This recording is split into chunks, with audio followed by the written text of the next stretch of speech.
Right, let's see what you get in the box. I paid £139 for the car, which I thought was cheap until they flopped on the import tax and the handling fee. So we're up to about sort of 135, 140, about 180, which is about what they go for in the UK anyway. That box art is so cool. Right, so what do you get in the box?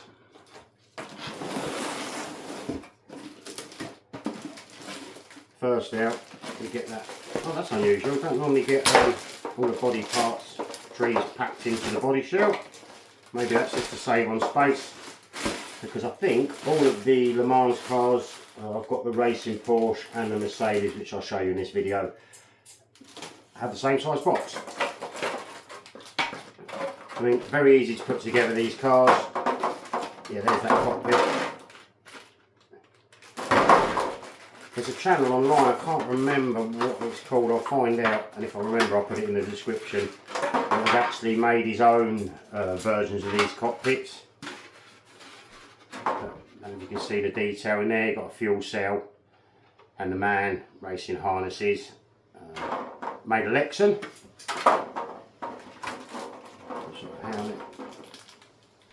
Oh, a new style, different style helmet. Seen that one before. Maybe it's because there's a visor. Is there a visor attachment? Maybe another bag of visor attachment. Yeah, I've never seen that style helmet before. It's got like two little notches in the side. Light buckets, which always make these cars look really, really cool. And then we've got the body shell. I mean, they look absolutely huge for 1/10 scale. And to be quite fair, this one's got a slight resemblance to the Batmobile with the wings at the back without the rear wing on. Detailing really nice. I don't know how easy it's going to be to mask and paint all the black areas. That could be a little bit of a tricky job. Got the Lexan over film on, so you can mark out on the outside where all your paint, because we've got red, yellow, red, white and blue. Nice idea just to mark your paint lines on the outside when you're masking up. It just makes it a little bit easier. But yeah, they are some of the nicest detailed shells that Tamiya make.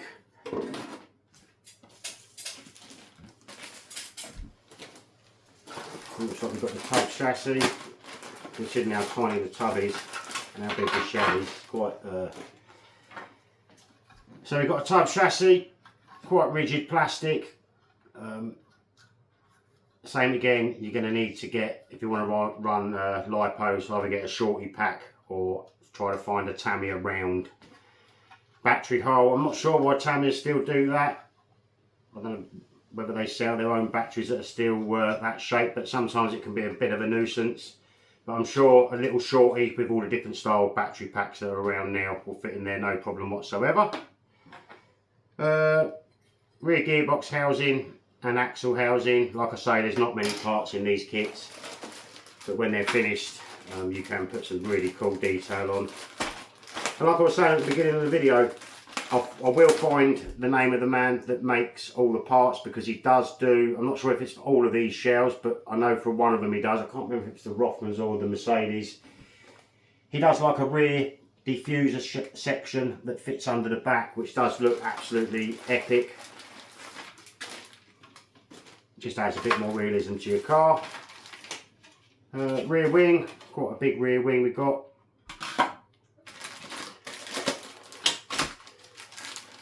They come in all different colours, these bracings, depending on the car. Red, blue, black. This one's obviously black for the rear suspension mounts. And a few other little bits and pieces. Got the axle housings. And again, very, very hard plastic, which is really good when you drive these cars. It just holds, they hold their settings when you set everything up nicely. Got our rear wing mount and body mounts and a couple of braces and a couple of little hex nuts. Can't remember what they're for. Maybe for the rear wing.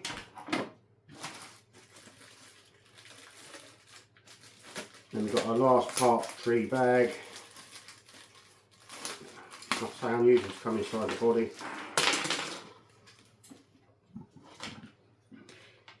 front A-arms, which are basically just plastic, like you would get in a real sort of Formula 1 sort of racer or a Le Mans style car. Same again, that very, very hard plastic.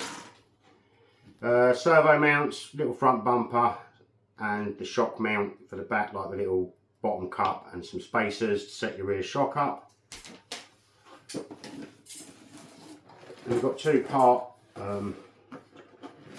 boxes in the kit, same again with that nice library on them.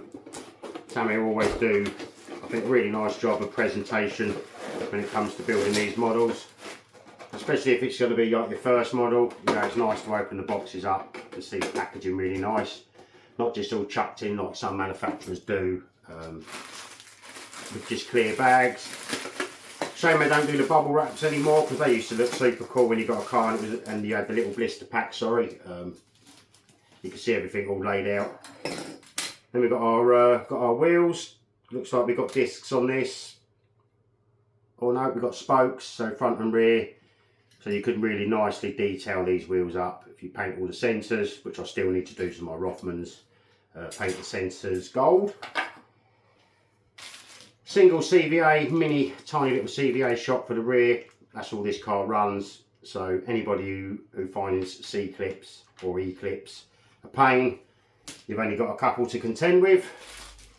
Got the old whippy aerial. I don't think anybody uses them anymore. Got absolutely loads of them. Normal servo saver. I suppose such a light car, you don't need anything super heavy, but it is quite a hard plastic, slightly different colour than the normal servo savers. We've got in these kits, Tamiya supply these tiny, I don't know if you can see that, I'm not going to take them out. They supply these tiny little Lexan discs, which are really cool, which spread the weight of the body over the body posts. They just pop on top of the kingpin. Let me see that in my hand there. And it stops the body from getting all chuffed up when it's rubbing around. And we've also got our rear wing ends. They come in Lexan as well. I suppose that would have been quite a tricky shape to mould and cut out.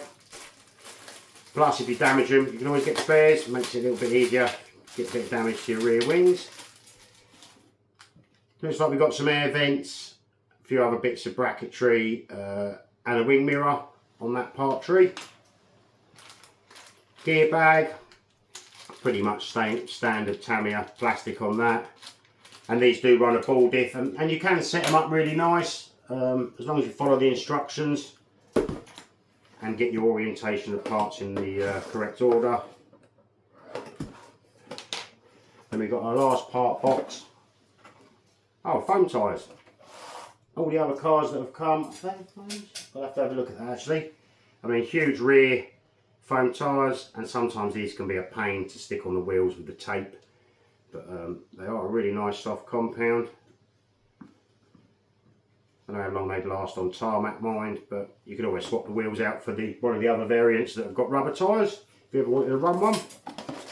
Or carpet or indoor tracks. In the way of shiny bits, not a lot, but then there is not a lot to the chassis in this car. So what we got? We got our sport tune motor, slight hop up over the standard Tamiya 540 can. If I can get it out of the bag without dropping it. Not sure why I've changed the colours. Normally they're yellow and green. On this motor they're black and red. Maybe it's because it's come from Germany and they have different wiring, I'm not quite sure. But slight upgrade on the motor. Looks like they've changed the decal a little bit as well. What I'll do is, when I've got everything out, I'll bring the camera right in and we get a super close-up look on all the parts if you want to see anything in a bit more detail. So we've got part bag A, looks like a load of hardware, Tamiya's little box wrench, ball ends, steering knuckles, and some serrated bolts and nuts. Then we've got our FRP chassis. I suppose you could look at that as a hop up.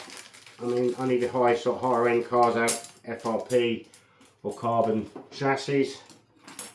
So you get your two chassis plates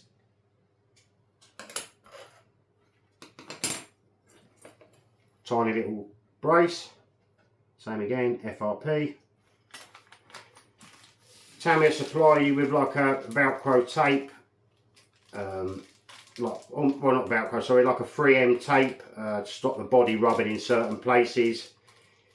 A couple of big O-rings and some more stainless hardware. Part bag B, let me cut that open.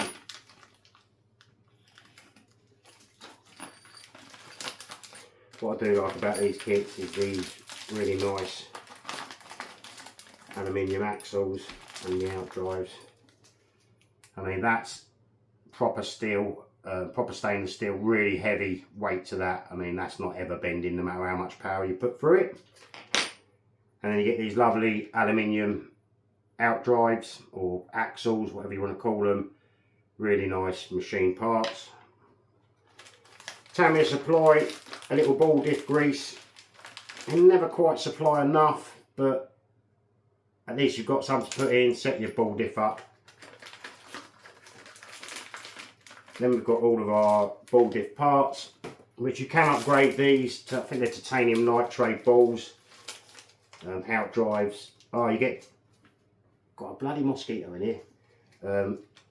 Fully ball raced, which is nice, get ball races in the kit. We've got some more bracketry, some O-rings, and our tiny, I don't know if you can see them on the camera, little diff balls. When I build this up, I'll show you the easiest way to put a ball diff together and set it up without losing anything, which I've done myself on numerous occasions. And ball diff balls are exactly the same as C or E clips. They go into a fourth dimension, never to be seen again. I mean, I've lost hundreds of them. I have no idea where they go, but they do, they just vanish. So I'll show you how to do that without losing your balls. And then we've got part bag B, basically all of our shock oils and other bits and pieces. What shock oil are we using? Find that out when I have a look in the manual. White, which I think is quite soft, but I have a look to get white, well, clear oil for your rear shock. Like a medium rate spring, which you can obviously change these out. They do a hop up part for that. The little shock comes with a little collet and a bladder for the top, which is nice. I'm not sure if you get a choice of piston sizes for the little, but the same again, you can upgrade that shaft to titanium nitrate if you want to make it sort of even smoother. And then we've got a couple of bags of hardware in part bag C. So I've got quite a few screws, but it's such an easy chassis to put together. The only thing is making sure you build the diff correctly, otherwise it just won't work properly. But I'll show you how to do that in the build video. And then we've got all the Nissan and sponsorship decals, same again, a bit like the Mini, a massive sheet of decals. Start at number 1 and work your way through. I've done it myself in the past, been tempted to put a couple of the big decals on and then realised, oh no, something was supposed to go underneath them. So just a little tip, when you're building them, start at 1 and then work your way through the sheet, and then that way you can't go wrong. But obviously that's not going to be a 5-minute job putting all of those on. As well as it looks like you might have a couple of interior parts for the dash as well, interior decals. Got the dashboard, looks like a bank of gauges. I suppose you get a choice of drivers and visors for the crash helmet, so you can match them all in. And obviously Tamiya's comprehensive manual, like I say in every single video, Tamiya do the best manuals. And if they have made a mistake in them, they tell you and put a little pamphlet in. So I'll get the camera off the stand and get a much closer view of all the parts that come in the Nissan.